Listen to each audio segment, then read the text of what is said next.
तो दोस्तों, उड़ने की आशा के आज के 15 मई के एपिसोड की शुरुआत में हम देखते हैं कि सचिन सहेली को थैंक यू कहता है क्योंकि उसके दिए हुए क्यूआर कोड की वजह से उसे सवारी मिली और अच्छी कमाई भी हुई। तो साहेली इधर बोलती है, इसमें थैंक यू कहने की क्या बात है सचिन, तुम्हारी ईमानदारी तो सब तक पहुंचनी चाहिए और तुम जो भी कुछ कर रहे हो वो तुम्हारी मेहनत है और तुम्हारा काम है। तो मैंने कुछ खास नहीं किया है, बल्कि खास तो तुम मेरे लिए करते हो चीजें, हमेशा मेरे मान सम्मान के लिए, मेरी इज्जत के लिए, मेरे काम के लिए और मेरे लिए हमेशा मेरा साथ देते हो और मेरे साथ खड़े रहते हो, इसलिए तुम्हें भी थैंक यू सचिन।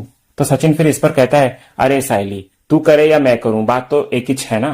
वैसे साइली, अभी से ना अपन को थोड़ा बचत वचत करना पड़ेगा, पैसे बचाने भी पड़ेंगे, क्योंकि क्या है ना, तेरे लिए गहने भी तो लेने हैं और अपना कमरा भी तो बनाने का है। तो साइली फिर इस पर कहती है, देखा, इसी चीज की तो मैं बात कर रही थी कि तुम मेरे मान सम्मान को हर चीज से ऊपर रखते हो। वैसे आज मुझे ना कई कस्टमर्स मिले, बहुत ऑर्डर्स भी मिले और मैं बहुत सारी मंदिर भी गई थी ना, तो ये देखो 1500 रुपए ये मेरे आज की कमाई है। और सचिन, मैंने ना बचत करना भी शुरू कर दिया है, क्योंकि घर के खर्च में भी अपना हिस्सा देना पड़ेगा ना, और तुम्हारे लिए गाड़ी भी खरीदनी है ना एक और। तो सचिन ये बात सुनकर कहता है, साइली देख, मैं जानता है तू ये ऑफर मेरे को पहले भी मारी थी, पर अभी के लिए ना इस पर ब्रेक मारते हैं, बाद में बात करेंगे इसके बारे में। तो साइली फिर इधर कहती है, हमें आगे भी तो बढ़ना है ना सचिन, कमरा और गहने तभी वापस आएंगे ना जब हमारा काम बढ़ेगा, और तुम्हें भी तो अपनी टैक्सी सर्विस खोलनी है ना, तो अब 1 से 2 गाड़ी करने का समय आ गया है सचिन। तो सचिन फिर इधर साइली की तारीफ करते हुए कहता है, वैसे मानना पड़ेगा, हाँ, मेरी बाइको ना मस्त पाई की बिजनेस वुमेन है। फिर सचिन आगे बोलता है, वैसे साइली, अभी तो हम लोग ने कमरा का ईंट रखा ही है और अभी मस्त पाई की कमरा भी शुरू हो गया है, तो मेरे को ना ऐसा लग रहा है कि तेरा और तेरे सचिया का जो कमरा है ना वक्त से पहले ही बन जाएगा। तो साइली फिर इधर से कहती है, अगर मन में जज्बा और हौसला हो ना सचिन, तो हम कुछ भी हासिल कर सकते हैं। फिर उसके बाद हम आगे देखते हैं कि साइली एक डिब्बा लेकर आती है और कहने लगती है, सचिन, मैं ये सारे पैसे ना इसमें रखूंगी अब से, फिर जब ये पूरा भर जाएगा ना तब हम इसे बैंक में जमा कर देंगे। तो सचिन फिर ये देखकर बोलता है, मस्त है, क्या दिमाग लगाया है तूने। फिर सचिन आगे बोलता है, वैसे साइली, इस हिसाब से तो दिन का अगर 3 से 5 हजार मेरे को कमाना है तो नॉन स्टॉप टैक्सी चलाना पड़ेगा मेरे को। फिर सचिन अचानक से बोलता है, पर साइली, आज ना मेरे पैरों का जो कचुम्बर हुआ है ना, क्या बताऊं मैं तेरे को, एक काम करना, मेरे को गर्मा गर्म अदरक का चाह पिलाना, फिर मैं वापस सवारी के लिए निकलता है, बहुत दुख रहा है पैर। तो साइली फिर इधर से बोलती है, तुम हाथ मुंह धो लो, मैं तुम्हारे लिए चाय लेकर आती हूँ और साथ में गर्म पानी भी लेकर आती हूँ और थोड़ा तेल भी, मालिश कर दूंगी ना तो तुम्हें अच्छा लगेगा। तो सचिन बोलता है कि ठीक है। सीरियल के दूसरे सीन में हम तेजस को देखते हैं, जो कि बड़ी खुशी में फोन पर रोशनी को ये कह रहा होता है कि बाबू, कल जो मुझे ऑर्डर मिला था ना वो डील हो गई है बाबू। तो रोशनी फिर इधर ये खबर सुनकर खुश हो जाती है और कहती है, कांग्रेचुलेशंस बाबू। तो तेजस फिर बोलता है, थैंक यू बाबू, पर सच बताऊं तो मैं पहले तो डरा हुआ था कि कहीं वो नहीं आए तो, पर बाबू वो आए और उन्होंने सारे प्रोडक्ट्स खरीदे जो बोले थे, उसके ऊपर से ही प्रोडक्ट्स लेकर गए बाबू। तो रोशनी इधर से बोलती है, वाह बाबू, I am so proud of you. अब ना उस सचिन साइली का मुंह बंद होगा और घर में सबको तुम्हारी अहमियत समझ आएगी। फिर उसके बाद आगे तेजस बोलता है, और तुम्हें पता है बाबू, उन्होंने सारा पैसा कैश में दिया है, मतलब हमें एक ही दिन में 1 लाख रुपए का प्रॉफिट हुआ। तो रोशनी फिर ये सुनकर बोलती है, बाबू तुम देखना, धीरे धीरे ना तुम और सेल्स पे सेल्स करोगे। तभी इधर तेजस बोलता है, पर बाबू मैं क्या सोच रहा था, अब जब 1 लाख आ गए हैं तो चलो गोवा चलते हैं। तो रोशनी फिर बोलती है कि नहीं बाबू, हमारे पास पैसे हैं, इसका मतलब ये नहीं कि हम उन्हें खर्च करने लग जाएं। तो तेजस फिर बोलता है, पर बाबू मैंने आज तक तुम्हारे लिए कुछ स्पेशल किया नहीं, इसलिए मुझे कुछ करना है तुम्हारे लिए स्पेशल, और वैसे भी ये सब तो तुम्हारी ही वजह से हुआ है ना, क्योंकि अगर तुम मुझे वो बात नहीं कहती कि मुझे ईशा के पैसे छुपाने हैं और बाबा को नहीं देने हैं, तो ना ये शोरूम होता और ना ही इतनी बड़ी डील होती। इसलिए बाबू मुझे लगता है कि हमें बाहर जाना चाहिए। तो रोशनी फिर बोलती है, बाबू मैंने जो कुछ भी किया है वो हमारे लिए ही तो किया है, और अगर तुम्हें कुछ मेरे लिए स्पेशल करना ही है तो गोवा क्यों, कहीं और पैसे सेव करते हैं ना और सीधा अब्रॉड चले जाते हैं। तो तेजस फिर सुनकर बोलता है, करेक्ट, ये अच्छा आइडिया है, तो बाबू दुबई चलते हैं ना। तो दुबई का नाम सुनते ही इधर रोशनी तुरंत मना कर देती है और कहती है, नहीं बाबू दुबई नहीं। तो तेजस बोलता है कि क्यों। तो रोशनी बोलती है, बाबू तुम्हें याद है ना कि चाचा जी ने क्या कहा था कि तुम्हारे लिए दुबई सेफ नहीं है, तो तुम अगर वहां पर गए और तुम्हें अरेस्ट कर लिया तो तेजस फिर सुनकर घबरा जाता है और बोलता है कि नो नो बाबू, हम दुबई नहीं जाएंगे। फिर उसके बाद अगले ही सीन में हम देखते हैं कि कुछ लोग आते हैं तेजस की शॉप पर। तो तेजस समझता है कि कोई कस्टमर आए हैं, तो वो फोन रख देता है और जाकर उन्हें अटेंड करने लग जाता है और कहने लगता है कि बताइए मैं आपकी कैसे मदद कर सकता हूँ। तो वो जो 2 लोग आए हुए होते हैं उनमें से एक आदमी पूछता है तेजस को कि शॉप ओनर कौन है यहाँ का। तो तेजस बोलता है कि मैं ही हूँ, पर बताइए ना सर, आप क्या खरीदना चाहेंगे, क्या चाहिए आपको, सब है हमारे पास। तो वो आदमी फिर पूछता है, अभी यहाँ से किसी ने कुछ खरीदा है क्या। तो तेजस बोलता है कि हाँ सर, ये शॉप है तो कोई ना कुछ ना कुछ खरीदते रहता है, और सर अभी ना हमारा एक बहुत बड़ा बल्क ऑर्डर गया है। तो वो आदमी फिर पूछता है, अच्छा, और क्या क्या लिया है उन्होंने बल्क में, कहीं उन्होंने 5 टीवी, 5 एसी, 5 वॉशिंग मशीन और 5 32 इंचेस टीवी तो नहीं लिए। तो तेजस ये सुनकर बोलता है, पर सर आपको ये सब कैसे पता, और आप उनके जानने वाले हैं क्या, आपको भी बल्क ऑर्डर करना है क्या? तो बताइए सर क्या क्या लेंगे आप? तो वो आदमी पूछता है पहले ये बताइए कि उन्होंने पूरा पेमेंट कैश में किया है क्या? तो तेजस बोलता है कि हाँ सर, लेकिन आप ये सब क्यों पूछ रहे हैं? तो वो आदमी बोलता है इंट्रोडक्शन हम बाद में देंगे, तुम पहले वो पैसे बाहर निकालो। तो तेजस फिर इधर से बोलता है क्यों, कौन है आप लोग और आपकी हिम्मत कैसे हुई मुझसे ऐसे बात करने की? तो फिर हम तभी देखते हैं कि वो दोनों आदमी अपना इंट्रोडक्शन देते हुए कहते हैं कि वो विजिलेंस डिपार्टमेंट से आए हुए हैं। तो तेजस फिर ये देखकर घबरा जाता है और बोलता है कि पर सर आप लोग यहाँ पर क्यों आए हैं, मैं जान सकता हूँ क्या? तो वो दोनों फिर बोलते हैं सब बताएंगे पर पैसे पहले बाहर निकालो। तो तेजस फिर जाकर वो पैसे निकालकर उन्हें देता है। फिर वो आदमी पूछता है इसका कोई बिल है? तो तेजस बोलता है कि नहीं सर। तो वो आदमी फिर बोलता है बिल नहीं है, ब्लैक मनी एक्सेप्ट करी तुमने? तो तेजस बोलता है सर उनको बिल नहीं चाहिए था इसलिए मैंने दिया नहीं उनको। तो वो आदमी फिर बोलता है अच्छा, कस्टमर कुछ भी बोलेगा तुम मान जाओगे क्या? तुम जैसे लोगों की वजह से ही देश में कालाधन बह रहा है, खत्म ही नहीं होता। फिर उनमें से एक आदमी उन पैसे को चेक करते हुए कहता है ये तो फेक नोट्स है, ब्लैक करेंसी काउंटरफीट नोट्स है ये, और तुमने इन्हें ले लिया? तो तेजस फिर ये सुनकर बोलता है सॉरी सर, मुझे बिल्कुल भी आइडिया नहीं था। तो वो आदमी बोलता है आइडिया नहीं था तभी तो तुम्हारा नुकसान हो गया, और इस गैंग को हम काफी टाइम से ट्रैक कर रहे हैं, आपकी जैसी कई शॉप्स को ये अपना निशाना बना चुके हैं। तो तेजस फिर बोलता है कि सर वो पूरे 5 लाख के प्रोडक्ट्स थे। तो वो आदमी फिर बोलता है बिना बिल के माल बेचने से पहले ये सोचना चाहिए था ना? तो तेजस फिर बोलता है कि पर सर मैं तो अपना बिजनेस ग्रो करना चाहता था, तो मैंने सोचा कि इससे मेरे बिजनेस को फायदा होगा। तो वो आदमी फिर बोलता है डोंट वरी, हमने उन्हें पकड़ लिया है और उन्होंने कन्फेशन में आपके शॉप के बारे में बताया है, इसलिए हम लोग यहाँ पर आए हैं। इसलिए तुम पुलिस स्टेशन में आकर अपना स्टेटमेंट दे देना और अपने प्रोडक्ट्स ले जाना। फिर वो विजिलेंस वाले उन नोट्स को सील कर देते हैं। तो तेजस फिर बोलता है कि सर मेरे पैसे? तो वो आदमी बोलता है ये फेक करेंसी लेकर करोगे क्या तुम? पहले ही ऑलरेडी तुम एक गुनाह कर चुके हो, तो अब दूसरा कोई गुनाह करने का प्लान है क्या? और ये सबूत है उन गैंग्स के खिलाफ, तो हमें कोर्ट में पेश करने होंगे, नहीं तो हमें तुम्हें अरेस्ट करना होगा। तो तेजस फिर बोलता है कि नहीं नहीं सर, आप ये पैसे रख लीजिए और प्लीज मेरे सामान मुझे वापस कर दीजिए। तो वो आदमी फिर बोलता है पुलिस स्टेशन आकर सारी फॉर्मेलिटीज पूरी कर देना और अपना सामान ले जाना, कहकर वो लोग वहां से चले जाते हैं। और तेजस इस बड़े स्कैम से पूरी तरह से शॉक्ड रह जाता है। सीरियल के अगले सीन में हम देखते हैं कि साइली सचिन के पैर पर गर्म पानी का सेक दे रही होती है, और तभी उसी वक्त रेणुका वहीं से गुजर रही होती है और ये सब देख लेती है और आकाश के बारे में सोचने लगती है कि कैसे उसकी पत्नी ने उससे पैर दबवाए थे। फिर वो कहती है अच्छा गर्म पानी का सेक दे रही है साइली, पर कम से कम इन सब मामलों में समझदार है साइली। और सचिन भी कितना भी बेलगाम घोड़े की तरह हो, लेकिन साइली को कैसे रखना है उसे अच्छी तरह से आता है। और साइली भी वो सब चीजें करती है जिससे ऐसा लगे कि वो सचिन के साथ हो। चलो कुछ नहीं तो अपने पति की इज्जत तो करती है। फिर रेणुका आगे बोलती है आकाश को अभी इधर ये सब दिखाने के लिए लेकर आती हूँ, कहकर वो चली जाती है। तभी इधर हम दूसरी तरफ देखते हैं कि सचिन साइली को ये कह रहा होता है कि साइली तू भी तो फूल व्हील के दुकान पर अक्खा दिन काम करती है और दिन में इतना माला बनाती है और घर के 10 काम करती है, जब बाकी लोग आराम फरमाते हैं तो तेरा भी तो हाथ दर्द मारता होगा ना? तो साइली बोलती है पर मुझे आदत है सचिन। तो सचिन फिर बोलता है नौटंकी नहीं, मेरे को अच्छे से मालूम है कि तेरा भी हाथ दर्द करता है, पर तू कभी कंप्लेंट करती नहीं, तो अभी ये सेक छोड़, मैं तेरा हाथ दबाएगा, कहकर सचिन साइली का हाथ दबाने लग जाता है।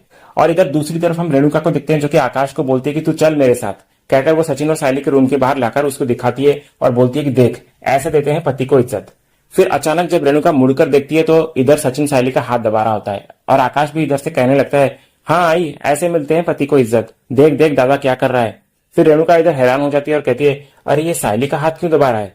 तभी आकाश इधर से बोलता है हाँ ये साइली का हाथ दबा रहा है और मैं भी रिया का पैर दबा रहा था, वही तो मैं भी कर रहा था आई। और आई अगर आप अपने वाइफ से प्यार करते हो ना और उसकी इज्जत करते हो ना तो ये सब करना नॉर्मल है, तो तू इस बात का इतना बड़ा इशू मत बना, ओके, कहकर आकाश वहां से चला जाता है। और इधर रेणुका अपने ही सिर पर हाथ दे देती है और कहती है तीनों की तीनों बीवियों की पल्लू से बंधे हुए हैं, बेटे पैदा किए हैं या जोरू का गुलाम, समझ में नहीं आ रहा है। अगले सीन में हम देखते हैं कि तेजस दौड़ा दौड़ा पुलिस स्टेशन आता है और कहने लगता है कि सर 2 ऑफिसर्स आए थे मेरे शॉप में, उन्होंने कहा कि मेरा सामान यहाँ पर होगा। तो वो पुलिस वाला पूछता है कि कौन ऑफिसर्स? तो तेजस बोलता है कि सर वो कोई विजिलेंस ऑफिसर्स थे सर, वो मेरे शोरूम में आए और उन्होंने कहा कि मेरे सारे प्रोडक्ट्स यहाँ पर होंगे सर, टीवी है, फ्रिज है, वॉशिंग मशीन है, लैपटॉप है, सब है सर। तो वो पुलिस वाला भड़क जाता है और कहता है ए हेलो, क्या तमाशा लगा रखा है, दिख नहीं रहा है क्या ये पुलिस स्टेशन है, कोई होम अप्लायंस का दुकान थोड़ी है। तो तेजस फिर बोलता है होम अप्लायंस का दुकान तो मेरा है सर, और सर आज ना 2 लोग आए थे और उन्होंने मुझसे ना 5 लाख रुपए का सामान खरीदा और उसके थोड़ी देर बाद ना सर 2 विजिलेंस ऑफिसर आए। तो वो पुलिस वाला इधर बोलता है रुको रुको, इसके बाद क्या हुआ मैं बताता हूँ। फिर वो पुलिस वाला बोलता है वो 2 विजिलेंस ऑफिसर्स आए और उन्होंने तुमसे उन कस्टमर की इन्फॉर्मेशन ली जिन्होंने ये प्रोडक्ट्स खरीदे थे, फिर उन्होंने इंस्पेक्शन किया होगा और कहा होगा कि ये नोट्स नकली हैं, उसके बाद उन्होंने तुमसे वो सारे पैसे ले लिए होंगे और कहा होगा कि वो कस्टमर फ्रॉड है और अभी पुलिस के हिरासत में है, तो तुम आकर स्टेटमेंट लिखवाओ और अपना सामान ले जाओ, यही बोला ना उन्होंने। तो तेजस फिर बोलता है कि हाँ तो सर यही तो प्रोसीजर होता है ना। तो वो पुलिस वाला फिर बोलता है, हाँ बेवकूफ बनाने वाला प्रोसीजर यही है। वो दो विजिलेंस ऑफिसर्स जो आए थे ना, उन्होंने सिर्फ आपको नहीं बल्कि ऐसे 5 और शॉप्स को बेवकूफ बनाया। तो तेजस फिर इस पर बोलता है, नहीं सर, आई एम श्योर कोई मिस्टेक हुई है, वो ऑफिसर्स ही थे। तो वो पुलिस वाला फिर बोलता है, ऑफिसर्स नहीं, ठग थे दोनों, और मिस्टेक तुमसे हुई है सब पर अंधा भरोसा करके। मुंबई में ये गैंग कुछ दिनों से एक्टिव है और हम भी उन्हें ढूंढ रहे हैं। पर आज एक बात का पक्का भरोसा हो गया कि डिग्री का और अकल का कोई लेना देना नहीं होता। इतने पढ़े लिखे हो तुम तो थोड़ा ध्यान तो रखना चाहिए ना। तो तेजस फिर बोलता है, इसका मतलब सर पैसे और प्रोडक्ट दोनों चले गए? तो पुलिस वाला बोलता है, अरे अब तक तो उन्होंने सब बेच भी दिया होगा, अब जाओ उधर जाके कंप्लेंट लिखो। फिर आगे हम देखते हैं कि तेजस दूसरी तरफ आकर कंप्लेंट लिखवाता है और फिर दोबारा पूछता है उनसे, सर मेरे प्रोडक्ट्स वापस तो मिल जाएंगे ना? तो वो पुलिस वाला बोलता है, किस्मत अगर अच्छी है तो शायद मिल जाए, वरना ये नुकसान झेलो और आगे बढ़ो।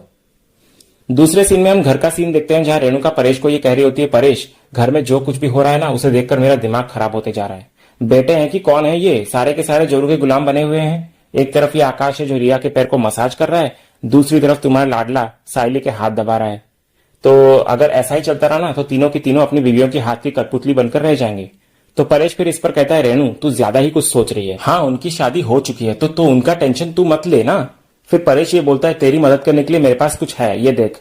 फिर परेश 3 बंदर का खिलौना लेकर आया हुआ होता है और वो कहने लगता है, ये 3 बंदर गांधी जी ने ऐसे ही परिस्थिति के लिए बनाया था। तो रेणुका फिर बोलती है, लेकिन इन बंदरों का मैं क्या करूं परेश, घर में ऑलरेडी 3-3 बंदर है जो अपनी बीवियों के पीछे उनके इशारों पे नाच रहे हैं, तो अब इनका क्या करूं, इनको क्यों लेकर आए हो ऊपर से? तो परेश फिर बोलता है, तू ही तो रेणु कह रही थी ना, घर में जो चल रहा है ना वो मैं देख नहीं सकती, सुन नहीं सकती। तो इन बंदरों को देख, ये पहला बंदर, इसने अपनी आंखें बंद कर ली है। ये बंदर ये दर्शाता है जो चीज हमारे मतलब की ना हो तो हमें आंखें बंद कर लेनी चाहिए। और ये दूसरा बंदर, इसने अपने कान बंद कर लिए हैं। ये बंदर ये दर्शाता है कि जो बात अपनी मतलब की ना हो उसे सुने ही क्यों हम, तो चुपचाप अपने कान बंद कर लो और वहां से निकल जाओ। और ये तीसरा बंदर, इसने अपना मुंह बंद रखा है, तो ये बंदर ये दर्शाता है कि जहां अपनी जरूरत नहीं तो वहां मुंह खोलने की भी कोई जरूरत नहीं। तो इन 3 चीजों से शांति तो बनी रहती है लेकिन साथ साथ इज्जत भी बनी रहती है। तो मेरी बात मान तू और मुझ पर भरोसा कर और ये तीनों बंदरों के मूल मंत्रों को अपना ले, ये तेरे लिए और सबके लिए अच्छा होगा। तो रेणुका फिर बोलती है, अब तुम सचिन की तरह बात मत करो परेश। तो परेश फिर बोलता है, मैंने तुझे पहले ही कहा है कि मैं सचिन की तरह बात नहीं करता, बल्कि सचिन मेरी तरह बात करता है, मैं उसका बाप हूं, वो नहीं, समझी? इसलिए इन बंदरों को ध्यान दे और तू इन्हें समझ लेगी ना तो सारी चीजें बदल जाएगी। और तू चाहती है ना रेणु कि तेरे बेटे और तेरी बहू हमेशा तेरी इज्जत करें, तो तुझे इन 3 मूल मंत्रों पर अमल करना होगा। अगर तू अपनी मुंह आंख कान पर कंट्रोल रखेगी ना तो घर में कभी परेशानी नहीं आएगी। तो रेणुका फिर बोलती है, घर में इतनी गंभीर परिस्थिति है और तुम हो कि यहाँ बंदर बंदरिया का खेल लेकर बैठ गए हो, जाने दो, कहकर रेणुका वहां से चिढ़कर चली जाती है। रेणुका के जाने के बाद इधर परेश बोलता है, ये रेणुका कब समझ पाएगी कि जब बच्चों की शादी होती है तो हमें पीछे हट जाना चाहिए और बच्चे जैसा जीना चाहे वैसे जीना देना चाहिए, उसी में ही सबकी भलाई होती है। सीरियल के अगले सीन में हम देखते हैं कि तेजस का ये स्कैम वाला कांड सुनकर रेणुका तेजस को लगातार चांटे पे चांटे मारने लग जाती है और कहती है डांटते हुए कि फेंक दे तेरी ये सारी डिग्रियां, तेरी तरह किसी के भी काम की नहीं है वो। मैं ही बेवकूफ थी जो तेरी पढ़ाई पर इतना खर्चा किया और तुझे इतना पढ़ाया लिखाया, सारी उम्र भर तेरे लिए लड़ती रही कि मेरा बेटा ऐसा है वैसा है करके, पर ये नतीजा निकला उसका, सब बर्बाद कर दिया तूने। और सचिन सही कहता है और सही मारता है तुझे, क्योंकि तू उसी के लायक है। पता नहीं कौन सी घड़ी में तू मेरे कोख से पैदा हुआ है, सबके सामने हमेशा मैं तेरी साइड लेती हूँ और तेरी इज्जत बचाती हूँ, पर तू एक भी काम ढंग से नहीं करता। ऐसा कैसे है तू तेजस? तो तेजस फिर इस पर कहता है, आई तुझे जितना मारना है मुझे मार ले, पर मैं तेरे आगे हाथ जोड़ता हूँ आई कि रोशनी या घर वालों में से किसी को बताना मत कि क्या हुआ है मेरे साथ। सब लोग वैसे ही मुझे बहुत निकम्मा समझते हैं आई, और अगर ये पता लग गया ना आई तो पता नहीं क्या होगा। वैसे भी सचिन के ताने सुन सुनकर रोशनी उखड़ी हुई रहती है, और अब अगर उसे ये पता चल गया ना तो उसका तो भरोसा ही उठ जाएगा मेरे से, और हो सकता है कि आई वो घर ही छोड़कर चली जाए। तो रेणुका फिर इधर डांटते हुए दोबारा कहती है, अच्छा होगा अगर वो घर छोड़कर चली गई तो। कौन सी बीवी अपने ऐसे पति के साथ रहना चाहेगी? पहले तुझे 27 लाख रुपए दिए, फिर जब तू घर पर नहीं था तो नौकरी के इंटरव्यू के लिए 75,000 रुपए दिए, फिर नकली नौकरी के चक्कर में तुझे ब्याज में पैसे लाकर दिए। अब और कितने पैसे दूं तेजस? तू बस ऐसे ही मांगता रहेगा कि जिंदगी भर? देना नहीं आता क्या तुझे? और अभी 5 लाख का नुकसान करके आया है। तो तेजस फिर बोलता है कि लेकिन आई मैं क्या ही करूं, मैंने रोशनी को बोल दिया कि हमें 1 लाख रुपए का प्रॉफिट हुआ है, फिर वो घर में आएगी और सबको बताएगी और सचिन साइली को भी सुनाएगी आई, और मुझे मेरे डीलर को भी पैसे वापस करने हैं आई, तो प्लीज आई मुझे 5 लाख रुपए दे देना। तो रेणुका फिर इधर सुनकर और भी गुस्सा हो जाती है और बोलती है, एक थप्पड़ और खींच के दूंगी तुझे, दिमाग तो ठिकाने पर है तेरा? कहां से लाकर दूंगी मैं इतने पैसे? और जो तूने किया है ना उसके बाद तू उसी का हकदार है, यही होना चाहिए तेरे साथ। फिर तेजस विनती करते हुए रेणुका के पैर पकड़ लेता है और कहता है, आई तू नहीं मदद करेगी तो कौन करेगा आई, प्लीज मेरी मदद करना, वरना मैं सब कुछ खो दूंगा, मेरा पूरा करियर खत्म हो जाएगा आई। और आई तू ही तो कहती है ना कि मैं तेरी दुनिया हूँ और सबसे ज्यादा प्यार तो तू मुझसे ही करती है ना। तो रेणुका फिर इस पर कहती है हाँ अब मुझे पता चला कि वो मेरी जिंदगी की सबसे बड़ी गलती है जो तुझ पर मैंने भरोसा कर डाला। हर बार तूने मेरा भरोसा तोड़ा है तेजस, मेरी ही गलती है जो तुझ पर आंख बंद करके विश्वास किया मैंने। तो तेजस फिर बोलता है आई तू खुद ही तो बताना इसमें मेरी क्या गलती है, ये सब एक ज्ञान का खेल था जिसमें मैं फंस गया। तो इस पर रेणुका कहती है क्यों, जब दूसरों की बात आती है तब तो तेरा दिमाग बड़ा अच्छा चलता है, तो अब क्या हो गया, अब कहाँ गया तेरा दिमाग, घास चरने गया क्या। सचिन सही कहता है, तू ना पढ़ा लिखा गवार है। तो तेजस्वी बोलता है पर आई मैंने भी तो पहली बार बिजनेस किया है ना, तो मुझे कहां से पता चलेगा ये सब, और तू मेरी हेल्प नहीं करेगी तो कौन करेगा, आई प्लीज आई पैसे दे देना। तो रेणुका फिर बोलती है तू समझ क्यों नहीं रहा है तेजस, 5 लाख मैं कहां से जमा करूंगी। तो तेजस फिर बोलता है आई घर के कागज तो है ना। तो इस पर रेणुका और गुस्सा हो जाती है और बोलती है मैंने परेश को कमरा बनाने के लिए घर के कागज गिरवी रखने को मना किया और तू चाहता है कि तेरे लिए वो कागज मैं गिरवी रखूं। तो तेजस फिर बोलता है पर आई कुछ तो करना, तेरे गहने तो है ना। तो रेणुका फिर इधर सुनकर बोलती है सोचना भी मत इसके बारे में तेजस, परेश को मेरी एक एक गहने की खबर है, तेरे बाबा ने मुझे लाखों करोड़ों के गहने तो नहीं दिए हैं और देके भूल भी नहीं गए हैं, उनको सब पता है। तो मेरे पास अब उतने ही गहने हैं जितने साइली ने मुझे रखने के लिए दिए हैं। तो ये सुनकर तेजस फिर बोलता है तो आई वही गहने तू मुझे दे देना। तो रेणुका इधर बोलती है पर तू किस हक से मांग रहा है वो गहने, तू जानता भी है अगर सचिन को ये बात पता चल गई ना तो वो कितना बड़ा तांडव करेगा, वो खुद ही जान से मार देगा तुझे। तो तेजस फिर बोलता है पर आई गहने बेचने थोड़ी है, सिर्फ गिफ्ट ही तो रखने हैं, एक बार जब पैसे आ गए ना मेरे पास वापस तो गहने छुड़वा लेंगे। रेणुका फिर बोलती है मुझे कुछ नहीं पता, मैं उसके गहने वैसे ही रखूंगी जैसे उसने मुझे दिए थे। तो तेजस फिर आगे बोलता है प्लीज आई मेरे पर भरोसा करना, मैं पक्का गहने लौटा दूंगा। तो रेणुका बोलती है नहीं नहीं इस बार बिल्कुल भी नहीं, तेरे इस नए झमेले के चक्कर में अगर हम फंस गए ना तो मेरी बहुत ज्यादा बेइज्जती होगी। तो तेजस फिर इधर इमोशनल ब्लैकमेल करने लग जाता है रेणुका को और कहता है पर आई अगर किसी को इस बारे में घर पर पता चल गया ना तो मैं शर्म के मारे अपनी जान दे दूंगा। तो रेणुका इधर तेजस की बातों में आ ही जाती है और बोलती है ठीक है तू एक काम कर, तू घर के बाहर खड़ा रहे, फिर मैं सबकी नजरों से बचाकर वो गहने लेकर आती हूँ। उसके बाद तेजस ये सुनकर खुश होकर रेणुका को गले लगा लेता है। वहीं दूसरी तरफ हम देखते हैं कि रेणुका अपने कमरे में चुपके से अंदर आती है और अपने कबर्ड के लॉकर से उन गहनों को निकालती है जो साइली के होते हैं। उसे लेकर फिर वो जाने ही लगती है कि तभी पीछे से परेश आवाज लगाते हुए कहता है 1 मिनट रेणु वहीं रुक जा, तुझे क्या लगा कि तू ऐसे ही यहाँ से निकल जाएगी क्या। तो रेणुका इधर बहुत ही डर जाती है कि आज तो वो पकड़ी गई। और इसी सीन के साथ ही आज का ये एपिसोड यहीं खत्म होता है। तो दोस्तों आज का ये वीडियो आपको कैसा लगा कमेंट सेक्शन में जरूर बताइएगा और वीडियो को लाइक भी कीजिएगा, शेयर भी कीजिएगा, सब्सक्राइब करना बिल्कुल भी मत भूलिएगा ताकि ऐसे ही रोज लेटेस्ट एपिसोड के अपडेट्स आप टेलीविजन से पहले पा सकें। तो मिलते हैं हम एक नए एपिसोड के रिव्यू में, तब तक के लिए स्वस्थ रहें, मस्त रहें।